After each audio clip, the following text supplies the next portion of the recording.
All right, so good afternoon, good morning, good evening, whenever you are watching this video. Today, what we'll be doing is installing Windows 10 on our virtual machine, or in this case, in Oracle VirtualBox. So, first things first, you want to head to the Google Drive. In this case, the Google Drive that Sir and Matthew would have presented.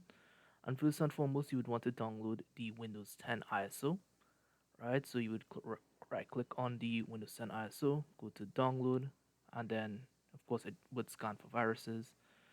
It would say that you can't scan for viruses because it's bigger than what is typically expected of Google Drive. And yeah, you'll just let this download here. Fortunately for me, I do already have this on my machine. So we're gonna skip this step for now, but of course you would uh well wait for this to finish downloading.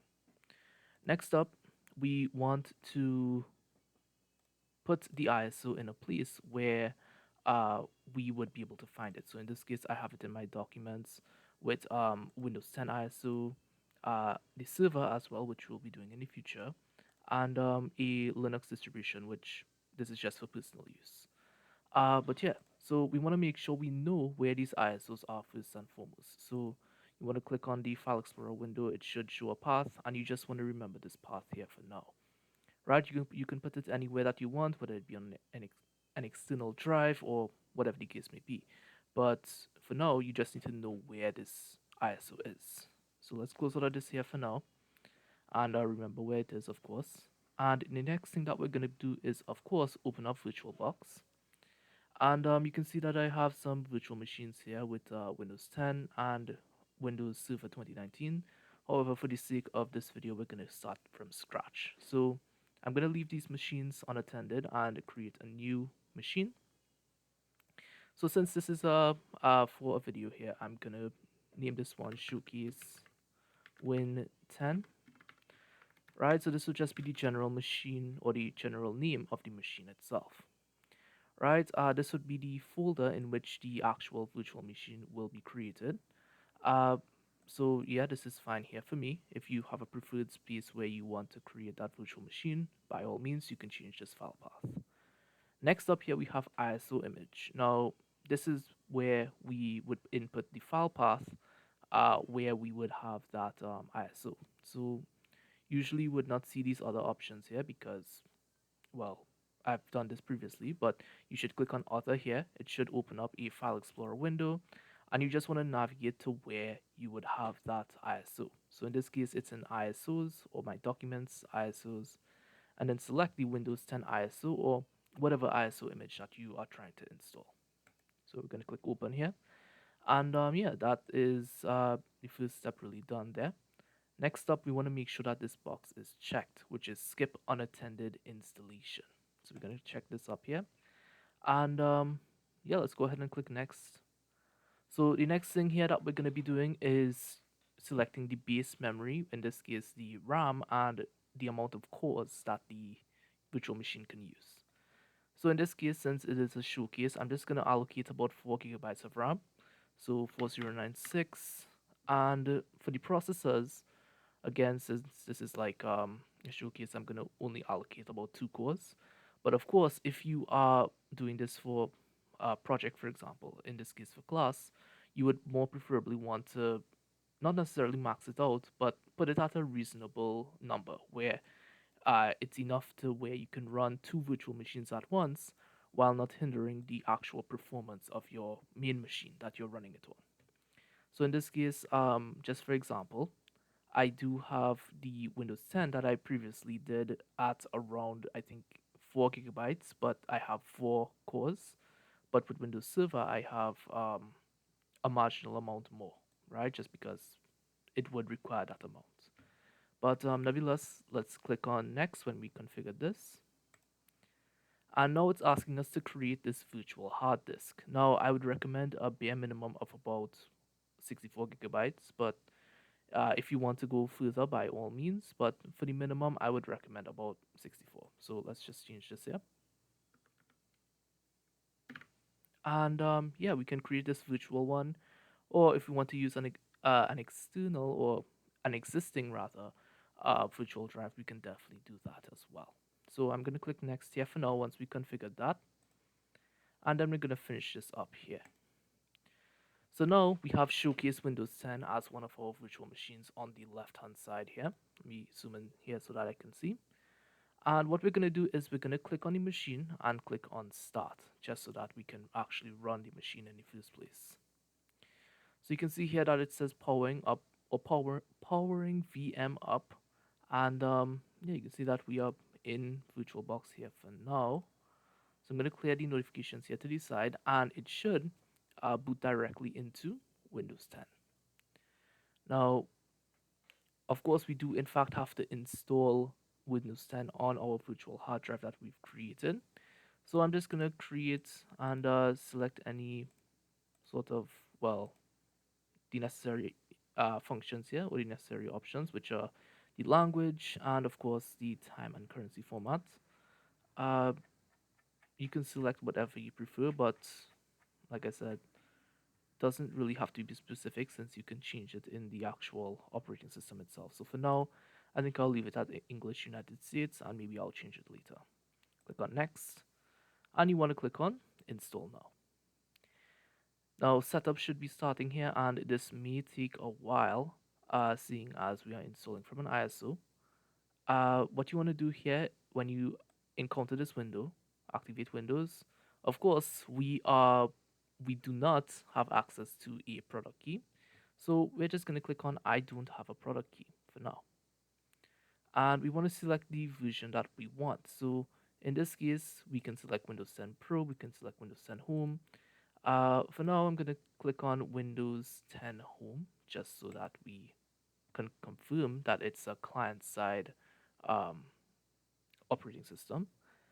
And yeah, you of course want to read through the terms and conditions here, as I am at lightning speed, definitely. And yeah, you want to click on the I accept the license terms. So make sure this is checked and then click next. Now, what type of installation do you want? We want to upgrade, install Windows, and keep files and settings. So this would only be for, well, if you have a previous machine. But for now, I'm gonna, well, what's the word I'm looking for? Right, so for now, I'm gonna just go through back the process here again. Windows 10 Home. And we're gonna do an advanced installation here. So I accept. And we can see that we have the virtual hard disk that we created of 64 gigabytes. We're going to refresh just so that we can make sure that it is the correct 64 gigabytes for storage. And then from here, we're going to click on the unallocated space and then click on next. So now this may take a while here, actually installing Windows and getting it up and running. Not to mention that it has to install any necessary updates that is required to run the installation, or specifically the operating system. So I'm going to pause the recording here and let this Windows do its thing, and I will get back to you when it's at least halfway to 100% finished.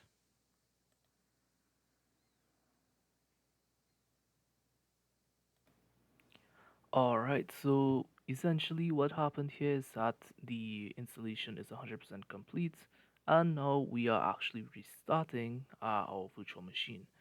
So from here, we should boot right into Windows itself. There we go.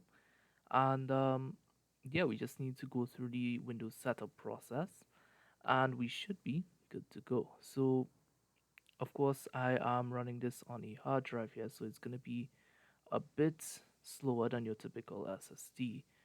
Uh, but realistically, it should just take a bit longer, and we should just get straight into Windows. So,